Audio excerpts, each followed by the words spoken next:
बिस्मिल्लाहिर्रहमानिर्रहीम और अस्सलाम वालेकुम। 19 दिसंबर और पाकिस्तान में जुमेरात की शाम। आज अभी तक की अहम खबरें और मेरा तज्जिया आपके सामने बहुत ही एक्सक्लूसिव खबरें लेकर आ रहा हूं। सबसे पहली खबर तो यह है कि चौधरी निजामुद्दीन ने सफ़ेद झंडा लहरा दिया है। जी हां, चौधरी निजामुद्दीन ने ट्रूस का झंडा लहरा दिया है, लेकिन रिचर्ड ग्रैनल हैं कि सुनने को नहीं आ रहे। रिचर्ड ग्रैनल ने एक और बड़ा इकदाम उठा दिया है। हालांकि इस इकदाम के उठाने से पहले ही चौधरी निजामुद्दीन बेबसी में सफ़ेद झंडा लहरा चुके हैं। आपको पूरी तफसील बताते हैं कि कहा जा रहा था कि अमेरिका में फैसले नहीं होंगे। वो इमरान खान थे जो एब्सोल्युटली नॉट कह लेते थे, और यहाँ वजीर दिफा आपको बताते थे कि फैसले पाकिस्तान में होने, अमेरिका में नहीं होने। अभी तो वहाँ कोई फैसला ही नहीं हुआ। अभी तो वहाँ हुकूमत को भी बनने में 1 महीने से ज़्यादा वक्त दरकार है, क्योंकि 20 जनवरी को सदर ट्रंप ने वहाँ पर अपना हल्फ लेना है। और अभी आज भी 19 दिसंबर मैं रिपोर्ट कर रहा हूँ, तो अभी भी 1 महीना 2 दिन, क्योंकि ये 31 का महीना है, तो अभी भी तकरीबन कोई 31-32 दिन जो हैं वो बाकी हैं। लेकिन उससे पहले ही चौधरी निजामुद्दीन ने सिर्फ एक ही दफ़ा, जब रिचर्ड ग्रैनल ने आगे से, जिसे हमारे यहाँ 77 साल में हमें पढ़ाया गया, दंदान शिकन, मीन दांत तोड़ने वाला, फॉरेन बंदे को ऑर्थोडोंटिस्ट याद आता है कि दांत टूट गए तो वहाँ जाना पड़ेगा। तो दंदान शिकन जो हमें सारी ज़िंदगी पढ़ाया गया, जवाब दुश्मन को दिया गया। अब इसी तरह का जवाब जो है वो रिचर्ड ग्रैनल ने दिया, और एक ही जवाब से वो कहा था ना खैबर पख्तूनख्वा से किसी ने कि मज़ा तो तब आता है जब बंदूक का मुकाबला बंदूक से होता है। तो यहाँ डी चौक में तो कौमी तराना सुनने वाले और मासूम लोगों के ऊपर हमने गोलियां चलाकर उन्हें कत्ल किया, उनकी लाशों को गायब किया। लेकिन रिचर्ड ग्रैनल ने एक ही ट्वीट किया सिर्फ आगे से, और उसने कहा कि आई से it again, free Imran Khan.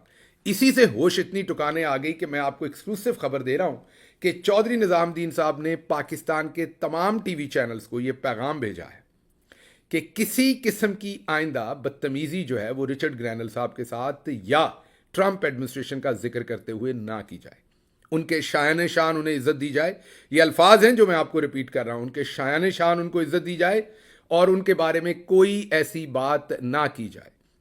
ये डायरेक्शन दी है चौधरी निजामुद्दीन ने तमाम टीवी चैनल्स को। और ये मुझे एक बहुत ही मोतबर जो मीडिया की पर्सनैलिटी है, और उन्होंने ये मुझे बताया। जब उन्होंने बताया तो मैंने एक और चैनल को राब्ता किया, उनके मैंने बहुत ही मोतबर पोजीशन पे पूछा कि जी आपको भी ये पैगाम आया है? तो उन्होंने कहा जी हमें भी आया है। तो उसके बाद मैं आपके सामने खबर रख रहा हूं कि चौधरी निजामुद्दीन अब पूरा बाजू ऊपर बुलंद करके सफ़ेद झंडा लहराए खड़े हैं। लेकिन उसके बावजूद रिचर्ड ग्रैनल ने जैसे कहते हैं ना पै दर पै हमले किए, उसी तरह का उन्होंने भी पै दर पै हमले करने का फैसला किया है। और आज जब मैं ये व्लॉग रिकॉर्ड कर रहा था तो उससे चंद मिनट पहले ही रिचर्ड ग्रैनल ने एक और चौधरी निजामुद्दीन के ऊपर धावा बोला है, और लगता है कि अब इसकी जो जो होगी ना, इस नए धावे की जो हिद्दत होगी, उसको मेरा ख्याल चौधरी साहब बर्दाश्त नहीं कर सकेंगे। तो अभी तो डंडे में झंडा वाइट जो डाल के लहराया गया है, इसके बाद मुझे लगता है डंडा भी नहीं रहेगा। चौधरी साहब हाथ में ही सफ़ेद झंडा पकड़कर खड़े हो जाएंगे कि हमारी बस मजीद ये काम ना किया जाए। अब आप सोच रहे होंगे कि ऐसा क्या पै दर पै नया हमला कर दिया, धावा बोल दिया। तो वो ये है कि इमरान खान साहब ने आज एक ट्वीट किया। ट्वीट बहुत ही, आप ये कहें कि सीधा सीधा था। हमारी पार्टी तो आपको पता है ना कि इस टाइम कोई कोई भांत भांत की बोली बोल रहे हैं, लेकिन जो इमरान खान साहब हैं उनकी और आपकी, मीन में अवाम की और इमरान खान की नब्ज़ एक जगह के ऊपर चल रही है, दिल एक जगह पर धड़क रहा है। क्लैरिटी है, और क्लैरिटी ऑफ थॉट भी है, और क्लैरिटी ऑफ डेस्टिनेशन भी है। आपके लीडर ने जो जेल में से पैगाम भेजा है वो उन्होंने बड़ा सीधा सीधा भेजा है। उन्होंने कहा कि हमने 2 डिमांड्स की थी। एक तो डिमांड जाहिर है वही थी कि आज़ादाना जुडिशल इंक्वायरी हो 26 नवंबर को, और जो कुछ 9 मई को हुआ। और 26 नवंबर के बारे में उन्होंने ये आज बताया है कि मैं सो नहीं सका इस कत्लो गारत को सुन के। ये इमरान खान नहीं है, मैं उनका चीफ ऑफ स्टाफ रहा हूँ।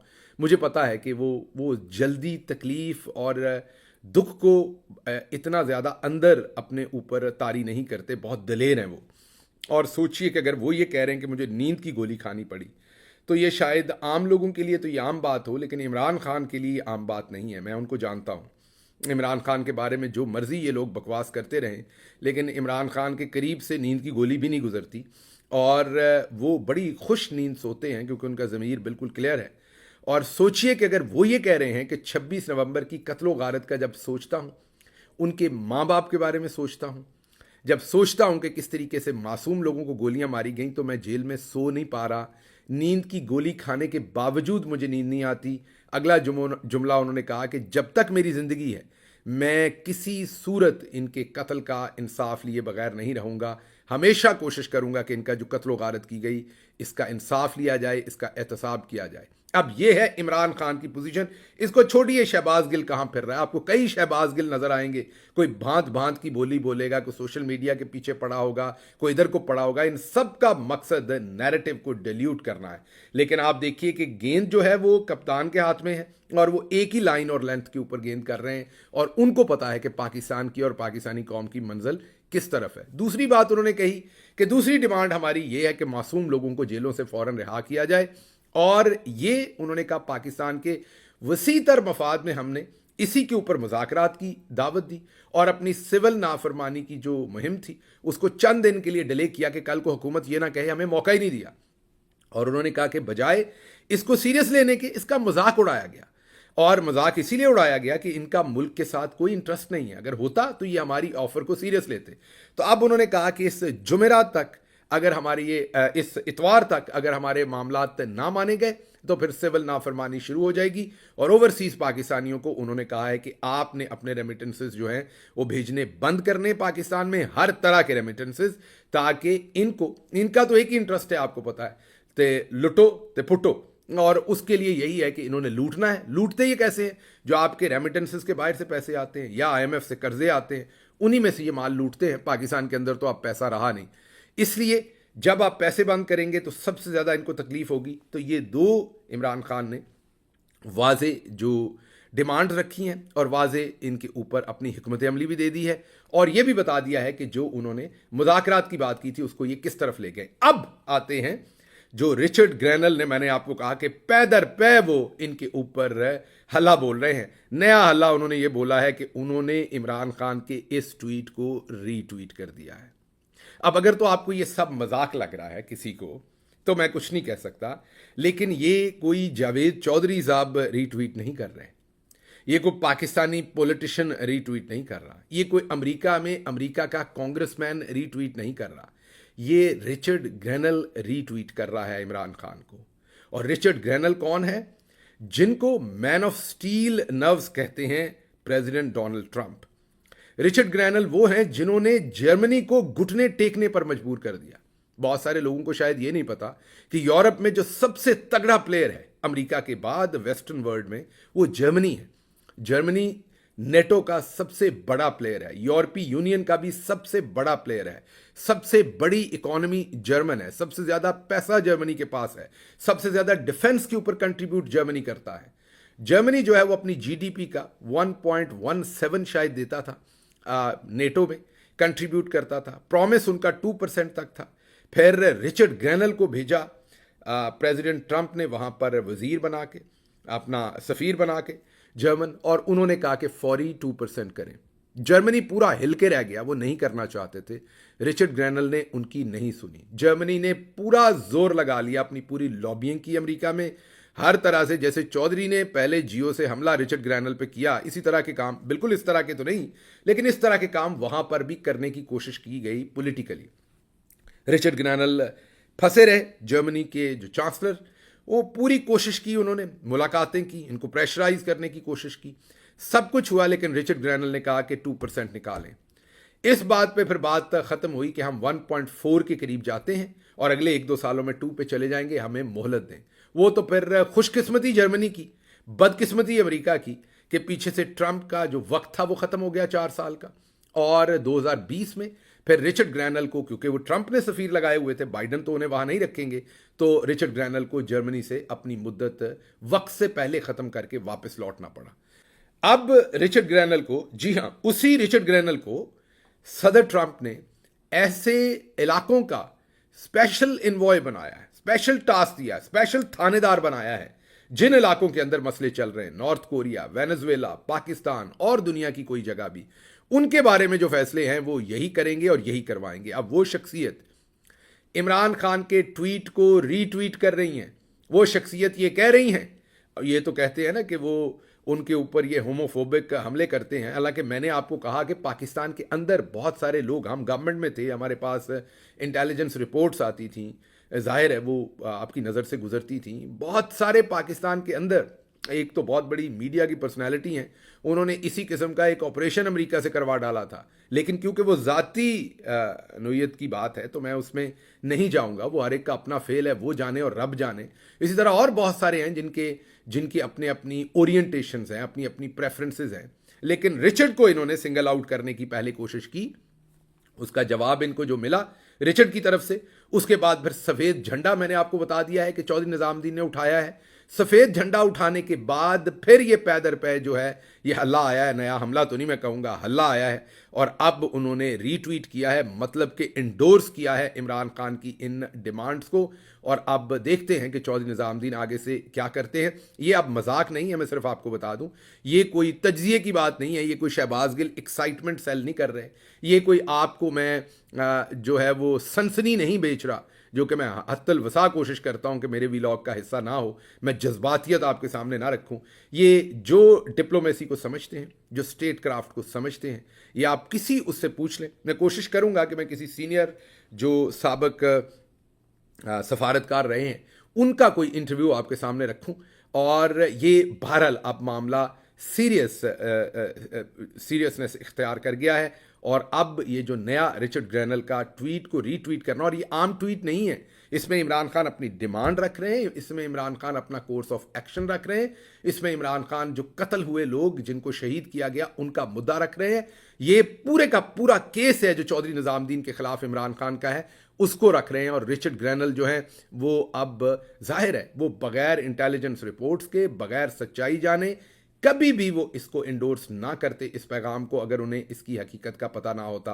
तो आने वाला वक्त बहुत कुछ बता रहा है, मैं आपको पहले दिन से कह रहा हूं, बहुत कुछ होने वाला है।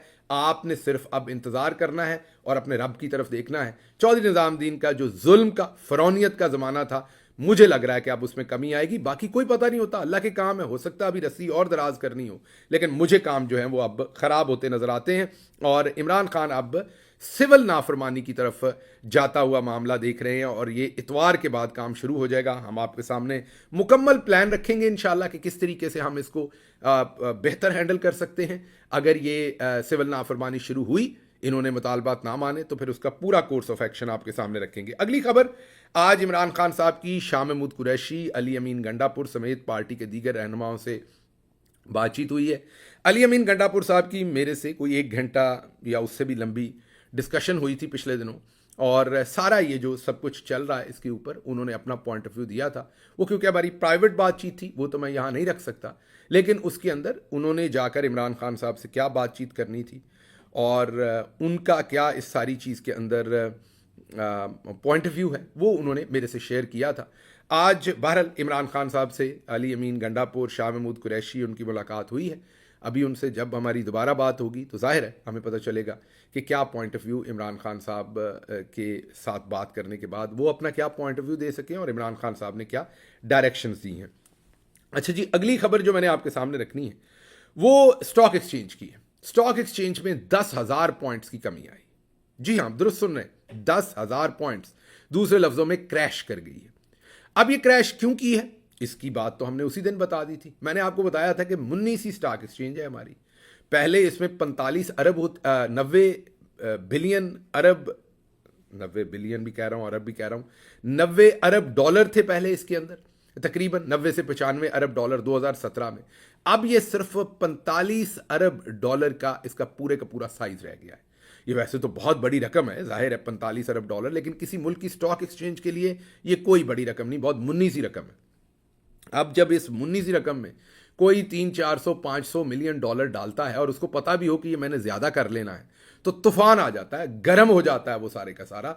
ये ऐसे ही समझें कि जैसे वो आजकल गाड़ियां हैं ना जिनमें 600 सीसी का इंजन है, उसको आप पूरी रेस दे दें तो जैसे वो शोर मचाती है ना, तो वही हमारी स्टॉक एक्सचेंज करती है। भाग भूग नहीं सक रही होती वो बेचारी, 650 सीसी के इंजन से उस बेचारी गाड़ी ने कितना का भागना है, लेकिन शोर उसने ऐसे ही मचाया होता है जैसे बड़ा हीनो ट्रक जा रहा है वो। तो यही हमारी स्टॉक एक्सचेंज का मामला है, क्योंकि साइज बहुत छोटा है तो थोड़ा सा पैसा भी ये डालते हैं तो शोर मचाती है। पाकिस्तान के मिलिट्री टॉप के जनरल्स ने ज़रूर, जो हमारी अंदर की इंफॉर्मेशन है, जो टॉप के बिजनेसमैन है, चंद 4 5 6 जो स्टॉक एक्सचेंज को कंट्रोल करते हैं, उन्हें कहा कि पैसा डालो। उन्होंने डाला, स्टॉक एक्सचेंज एकदम ऊपर गई। पिछले DGISPR साहब ने तो मुबारकबाद दी थी हुकूमत को ऊपर जाने की, इन्होंने भी क्रेडिट लिया होगा ज़रूर। और अब नीचे जाने का हमें समझ नहीं क्रेडिट किसको देना है, ये DGISPR साहब को देना है, आर्मी चीफ को देना है, किसको देना है हमें नहीं पता। लेकिन ये मैं आपको बता दूं कि इस जो भी ये हलचल मचाई गई, इसमें कुछ लोगों ने बहुत सारा पैसा बनाया और आम इन्वेस्टर जरूर डूबा होगा। तो अब जब ऊपर जा रही थी स्टॉक एक्सचेंज तो क्या क्या बातें की जा रही थी, अब नीचे जा रही है तो किसको पूछना है, ये भी जरा बता दीजिएगा। अगली खबर की तरफ चलते हैं। अगली खबर जो है वो दोबारा से अनफॉर्चुनेटली इस वक्त पाकिस्तान के सोशल मीडिया के ऊपर हमला आवर हुए हैं। बहुत सारे अंदर से लोग, बहुत सारे बाहर से लोग। सोशल मीडिया के बारे में जो पूरे का पूरा बयानिया है वो क्या है, पाकिस्तान से इसे ऑपरेट होना चाहिए। सोशल मीडिया के हवाले से इल्ज़ामात है कि वहाँ गाली गलोच होती है, मुल्क के ख़िलाफ़ काम होता है। एक ऑफिशियल है, एक वॉलंटियर्स हैं। वॉलंटियर्स पार्टी की ठेकेदारी के दावे कर रहे हैं, गालम गलोच करते हैं, लीडरशिप को गद्दार कहते हैं, कंप्रोमाइज़ कह रहे हैं, हमारी नाक में दम कर दिया है, दो टोक पैगाम दें, भगौड़े पाकिस्तान के अंदर वापस आके काम करें। इदारों के ख़िलाफ़ घटिया ज़ुबान इस्तेमाल की गई। क्रेडिट डिसक्रेडिट PTI जो देने की कोशिश करने की कोशिश करते हैं, कोई हैसियत नहीं रखते ये लोग, गालियां देते हैं, ताने देते हैं। PTI लीडरशिप ने सब कुछ भुगता है इन 2 सालों में, इन लोगों ने कुछ नहीं भुगता। नेट के सामने बैठकर चंद लकीरें लिख दें, गालम गलोच को फ़रोग दे दें, बदनामी का ये बायस बनते हैं। हमारी शनाख्त ये नहीं होनी चाहिए। हमारा वर्कर गालम गलोच करे, पगड़ियाँ उछाले, ये अपने माँ बाप की जो परवरिश है उसके भी हकदार उसको दिखाते हैं, और जो कुछ ये मीडिया पर दिखा रहे हैं इन पर लान तान हो रही है। ये है जी पूरा बयानिया। अब ये बयानिया मिलिट्री इस्टेब्लिशमेंट का है। पाकिस्तान के जो टॉप के जनरल्स हैं वो हमेशा से कहते हैं कि इमरान खान और नून लीग का बयानिया है। इमरान खान ने एक पूरी जनरेशन को बदतमीज़ कर दिया। PTI का जो सोशल मीडिया है वो गाली गलोच करता है, और अब उसी बयानिए की सरायत जो है वो PTI के अंदर से होती हुई दिखाई जा रही है। अब उसी बयानिए को प्रमोट जो है वो PTI के अंदर से भी आप होते हुए देख रहे हैं, वही बातें अंदर से हो रही हैं। अब हमारे लिए बड़ी हैरानी की बात है कि क्या इद्दत में निकाह का केस, ये लोगों को गोलियां मारना, जिले शाह को कत्ल करना, अरशद शरीफ को कत्ल करना, मैं पहले भी बात कर चुका हूं, ये सब कुछ सोशल मीडिया ने तो नहीं किया। अब कुछ बातें बार बार इसमें की जाती हैं जो मैं आपके सामने रख देता हूं कि एक तो ऑफिशियल है, एक वॉलंटियर है। अब जब आप ये बातें कहते हैं तो आप बताइए कि जो वॉलंटियर हैं क्या इन्होंने ही पार्टी को जिंदा नहीं रखा? अगर लीडरशिप पे रह जाता तो ना इमरान खान का कोई कॉज बाहर जिंदा होता ना कुछ और। अगर शहबाज गिल पे ही सारी बात रह जाती तो अभी तक सौदा हो चुका होता पूरे का पूरा। और बहुत सारे तो उतारे ही लोग उनके हैं, बहुत सारे तो लोग उतारे ही पाकिस्तान की ISI ने, मिलिट्री इंटेलिजेंस ने, चौधरी निजामुद्दीन ने PTI के अंदर उतारे हैं। और वो आपको इल्ज़ाम तो सभी के ऊपर लगाते, मेरे बारे में भी लोग कहते होंगे। तो उसका बड़ा आसान हल है, नर्म आवाज भली बात मुहज़्ज़ब लहजे, पहली बारिश में ही सब रंग उतर जाते हैं। तो आप वक्त दिया कीजिए। मैं अगर किसी को कहूं ना ये फलां ISI का एजेंट है, तो आपको मेरी बात ये मानने की जरूरत नहीं है। 2 3 महीने 4 महीने उस बंदे को अंडर ऑब्जर्वेशन रखें, उसकी हरकतें करतूतें आपको सब कुछ खुद ही बता देंगी। तो उन्होंने जो बंदे उतारे थे, अब बहुत सारों के रंग नजर आना शुरू हो गए हैं, बहुत सारों के नहीं नजर आ रहे, वो आ जाएंगे। लेकिन मुख्तसर काम यही है कि गालम गलोच करते हैं, ये बुरे हैं और ये पाकिस्तान आए। अच्छा, अब ये आपने देखा होगा मंसूर अली खान साहब मेरे बारे में भी बार बार ये कहते हैं कि ये वहां अमेरिका में बैठ के सारा काम करते हैं, ये वापस आए। अच्छा, मैं आपके सामने सिनारियो रखता हूं, मैं वापस चला जाता हूं। मैं अभी किसी जगह पे गया था तो मुझे किसी ने कहा कि भाई आप वापस क्यों नहीं चले जाते, खातून ने, मैं डिट्रॉइट में था, उन्होंने सवाल किया। तो मैंने कहा बहन बिल्कुल आपकी बात ठीक है, लेकिन मुझे एक बात बताइए कि मैं वापस जाता हूँ, जहाज़ में बैठता हूँ, तो जैसे ही जो घर में लोग बैठे हैं उनको नहीं पता होगा कि आप एयरबॉर्न होते हैं ना, जैसे ही जहाज़ फ़ज़ा में उड़ता है तो आजकल की जो टेक्नोलॉजी है पूरे की पूरी दुनिया के अंदर, जो पैसेंजर का डाटा है वो अगली गवर्नमेंट को ट्रांसफ़र हो जाता है। तो आपके अराइवल से पहले उन्हें पता होता है कि इस जहाज़ में कौन कौन आ रहा है, पहुंच के नहीं पता लगता, पहले से पता होता है। मतलब दुबई से जब जहाज़ उड़ता है तो पाकिस्तान को पहले से पता होता है कि उस जहाज़ में कौन कौन आ रहा है। तो मेरे लिए वहाँ पर फील्डिंग लगी होगी एयरपोर्ट के ऊपर। मैं जहाज़ में से निकलूंगा नहीं, निकाला जाऊंगा। मुझे जहाज़ के अंदर से ही गिरफ्तार किया जाएगा और उधर से ही मुझे किसी गाड़ी में बिठाया जाएगा। वीआईपी प्रोटोकॉल, मुझे जहाज़ में से मैं निकल के बाहर नहीं जाऊंगा, उधर ही। और मुझे स्पेशल सीढ़ी से बाहर, वो ट्यूब में से नहीं निकाला जाएगा, स्पेशल उस ट्यूब में ले जाके सीढ़ी में से बाहर नीचे किसी डबल कैबिन में बिठाया जाएगा, आंखों पे पट्टी डाली जाएगी, हाथ बांधे जाएंगे और वहां से मुझे किसी अकूबत खाने में ट्रांसफ़र कर दिया जाएगा। जनाब ताहिर अब्बास सिपरा साहब के सामने मेरा केस पड़ा हुआ है बगावत और गद्दारी का, जिसमें मेरे ऊपर रियासत बगावत और गद्दारी का मुकदमा है। और वो मुकदमा जो है, जिसमें अर्शद शरीफ शहीद हुए, वो वही मुकदमा है। और हम दोनों पर एक ही एफआईआर वो कटी थी और हम दोनों ही उस वक्त कौम के गद्दार बेटे डिक्लेयर हुए थे। एक को मार दिया गया है, एक को यहाँ पर जो इदारे हैं वो बताते हैं, अमेरिका में भी यूरोप में भी, कि आपको भी मार दिया जाएगा। आप मोहतात रहा करें, आपने कहाँ जाना है, कभी अकेले मत जाएं, अपनी सिक्योरिटी का ख्याल करें। ये सिर्फ मुझे नहीं बताया जाता, ये मोईद पीरजादा को भी बताया जाता है और लोगों को भी बताया जाता है। तो अब आप चाहते कि मैं वहां चला जाऊं, चलें ठीक है, आपकी बात मान ली, वहां भी आ गया। अब मैं किसी अकूबत खाने में हूं, वहां से अचानक मैं लाया जाऊंगा, ताहिर अब्बास सिपरा साहब के सामने पेश किया जाऊंगा। हफ्ते डेढ़ हफ्ते में मुझे 12 से 20 साल की सजा दी जाएगी। हो सकता है सजाए मौत भी दी जा सके, क्योंकि गद्दारी और बगावत में सजाए मौत भी दी जा सकती है। मुझे किसी अकूबत खाने में फेंक दिया जाएगा। चलें, आप तो मंसूर अली खान साहब, आपकी व्यूअरशिप तो मैंने छीन ली ना, मैं समझ सकता हूं। आप मेरे से पहले 3 लाख 3.5 लाख आपकी व्यूअरशिप थी, आप 1.25 लाख 1.5 लाख पे आ गए हैं। तो आपका तड़पना मुझे समझ आता है कि आपकी व्यूअरशिप मुझे ट्रांसफ़र हो गई, ये आप समझते हैं। हालांकि ऐसा होता नहीं है, हो सकता है आपकी व्यूअरशिप किसी और के पास चली गई हो, लेकिन चलें, आपको यही लगता है मेरे पास आ गई, तो आपको तो सुकून आ जाएगा, आपकी व्यूअरशिप वापस चली जाएगी। चलें, जो मेरे और दुश्मन हैं, जो चाहने वाले हैं, उनको भी सुकून आ जाएगा कि शहबाज गिल साहब काबू आ गए हैं, अब इनकी आवाज़ नहीं निकलेगी, अब इनको फेंटा लगाएंगे, मुझे नंगा करके मारा भी जाएगा, मेरे साथ और भी बुरे सलूक किए जाएंगे, सब कुछ। लेकिन मुझे ये बताइए कि ये जो मैं रोज़ आप लोगों को एक्सपोज करता हूं यहां से बैठ के, जिसके लिए मुझे इमरान खान साहब ने फ़ोन कॉल करके भी कहा कि तुमने वापस नहीं आना, और मैसेज भी किया जो आज तक मेरे फ़ोन में पड़ा हुआ है कि तुमने, जब तक तुम्हें मैं ना कहूं, कभी वापस नहीं आना, तुमने वहां बैठ के काम करना है जो मैंने तुम्हें जिम्मेदारी देनी। और फिर जेल जाने से पहले वो मुझे नोटिफाई करके गए, अपना यहां पर पीआर का रिप्रेजेंटेटिव, अपना मीडिया का रिप्रेजेंटेटिव और पीआर का रिप्रेजेंटेटिव, वो मुझे नोटिफाई करके गए जेल जाने से चंद दिन पहले। अब मुझे बताइए, मैं अपने लीडर की बात मानूं, जो मुझे लॉजिक कहती है वो करूं, कि यहां से मेरी आवाज पहुंचे, मैं चौधरी निजामुद्दीन को एक्सपोज करूं, मैं चौधरी निजामुद्दीन का पूरा जो पाकिस्तान के मिलिट्री टॉप जनरल्स का पूरा जो एजेंडा है उसको दुनिया के सामने रखूं, या आपकी उश्कल देने के ऊपर वहां आ जाऊं, क्योंकि आपको तकलीफ है कि आपकी व्यूअरशिप खत्म हो गई है और लोग मुझे सुनते हैं। ये अगर आज मैं झूठ बोलना शुरू कर दूं, मेरी टके की औकात ना हो, ये लोग कल मुझे ना सुनना बंद कर दें। कितने बड़े बड़े नाम थे आप मुझे बताइए। मुबश्शिर लकमान साहब बेताज बादशाह थे ट्विटर के, अपने इसके यूट्यूब के, उनकी फॉलोइंग देखिए, आज आप उनकी व्यूअरशिप देखिए, उस वक्त उनकी व्यूअरशिप देखिए। तो क्या आपको लगता है शहबाज गिल ने सदा ऐसा रहना? ना, शहबाज गिल आज लाइन से उतरे, आज 2 नंबरी करना शुरू करे, आज 2 नंबर बातें करना शुरू करे, ये कौम जूते मार के मुझे यहां से उतारेगी जहां इन्होंने मुझे बैठाया हुआ है।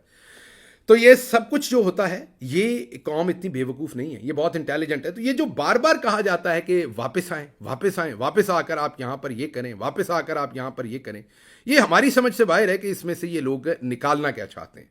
आपको आखिर पर दिखाते हैं कि अब ये जो तमाम का तमाम नैरेटिव है, ये इसमें मरवत साहब क्या कहते हैं। बाकी लोगों का तो मैंने आपको बता दिया अभी तक, लेकिन शेर अफजल मरवत साहब ने एक नया इंटरव्यू दिया, उनकी सुन ले, उस पर मैं कोई तज्जिया नहीं करूंगा। आपने ये सुनना है वो क्या कहते हैं, फिर आपने अपने दिल से पूछना है कि ये सब कुछ क्या हो रहा है। ये सुनिए।